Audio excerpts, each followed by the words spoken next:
93rd minute. এই দুই শব্দ শুনলে অনেকের মাথায় একটাই নাম আসে, সার্জিও রামোস। প্রিসাইজলি বললে sir Sergio Ramos. 3 consecutive UCL titles as captain, a certified nightmare for Messi. This is prime Ramos.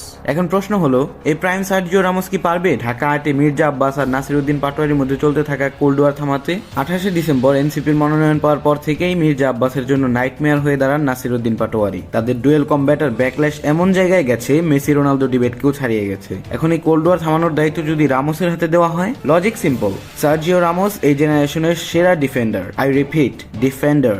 Defend করাই তার কাজ। এই শিল্পে তার মতো শিল্পী পাওয়া দুষ্কর। প্রাইম রামোসের রেটিং দেখলেই সবকিছু বুড়িগঙ্গার পানির মতো পরিষ্কার হয়ে যাবে। এই হলো রামোসের প্রাইম সময়ের রেটিং, 94। That's huge. অ্যান্ড অপরপক্ষে এই হচ্ছে দুইজনের সম্মিলিত রেটিং, খুবই হরেবল। তো রেটিং এর লজিক অনুযায়ী বুঝতে আর কোনো অসুবিধা নেই যে এই কোল্ড ওয়ার থামানোর জন্য prime Ramos more than enough. By the way, রামোসের বিকল্প এই ব্যক্তি হতে পারেন। আমরা দুইজন এই জায়গায় দুই বন্ধু, দুইজনকে সরি বলে আজকে আমরা এরপর থেকে আমাকে ওয়াদা দিতে হবে দুজনে। আল্লামা মির্জা আব্বাস, আব্বাস উদ্দিন হয়ে গেছে মির্জা আব্বাস, চান্দাবাদ চান্দাবাদ, মির্জা আব্বাস, মির্জা আব্বাস, মির্জা আব্বাস।